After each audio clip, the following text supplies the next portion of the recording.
Good morning! Good morning kapatid. Praise God.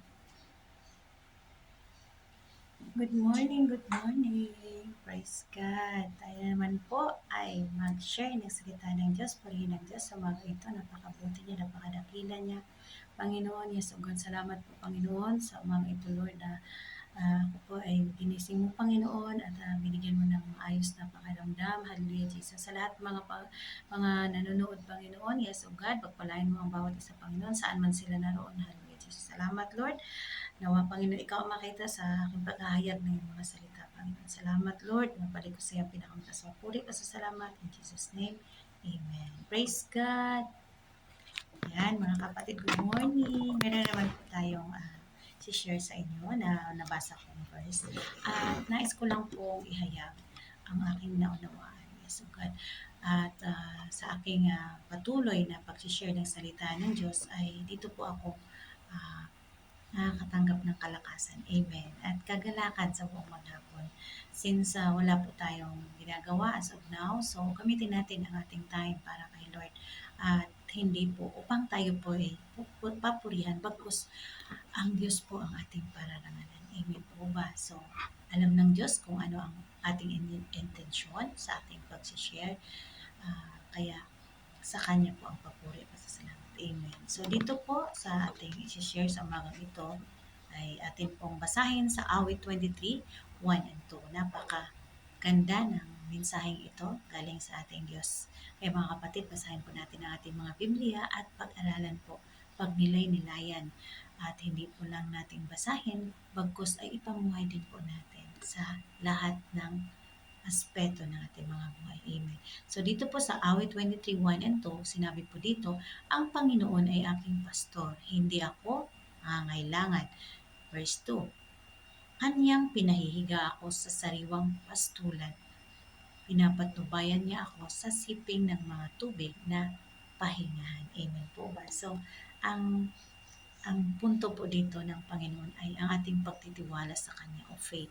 Dahil po, marami po sa atin na hindi pa ganun kalalim ang faith sa ating Panginoong Diyos. So, mga kapatid, bigyan ko lang ng konting explanation. Ayon sa guide ng Holy Spirit, ang sabi ng Diyos ay ang ating pastor sa spiritual. Siya po ang ating pastor sa spiritual na aspeto ng ating mga buhay.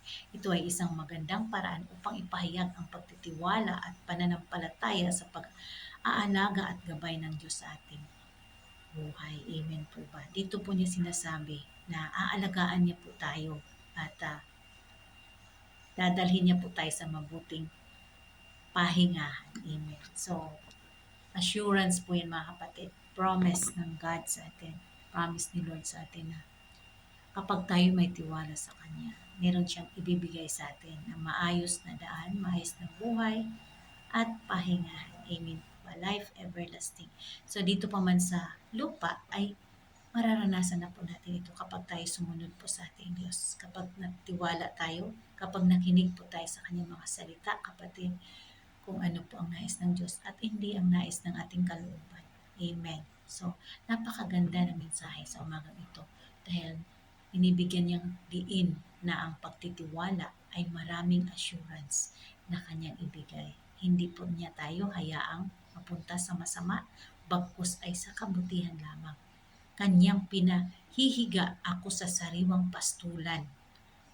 Papatnubayan niya ako sa siping ng mga tubig na pahingahan. So napakasarap kung namnamin natin, kung tayo po ay nagtitiwala sa Diyos. Wala na yung mga worries, wala na po.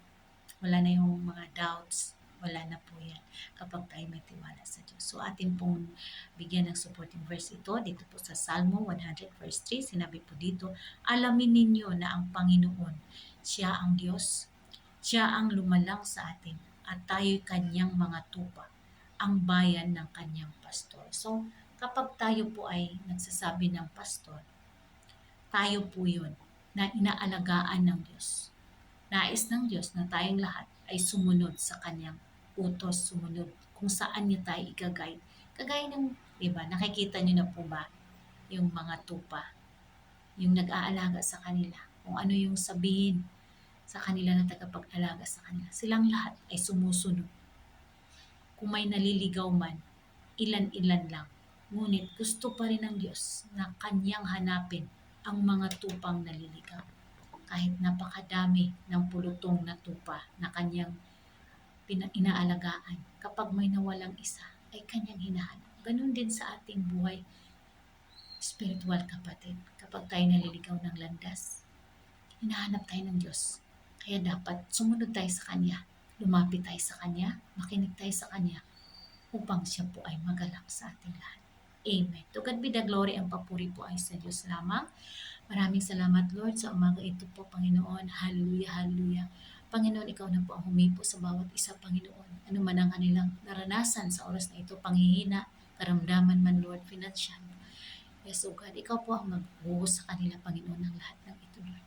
Give them wisdom, Lord. Enlighten them, Lord. Upang ikaw, Panginoon, ang kanilang dadakilain, pupurihin sa anumang bagay na kanilang maranasan. Maraming salamat, Panginoon. Pinabalik ko sa iyo ang pinakamataas na papuri. Ang lahat na ito ay para sa iyo lamang, Lord. In Jesus' name, we pray. Amen and amen. God bless, kapatid. Nawa mayroon po kayong napulot na aral sa ating hinahayag sa umaga ito. Good morning, Philippines, and all over the world. Amen.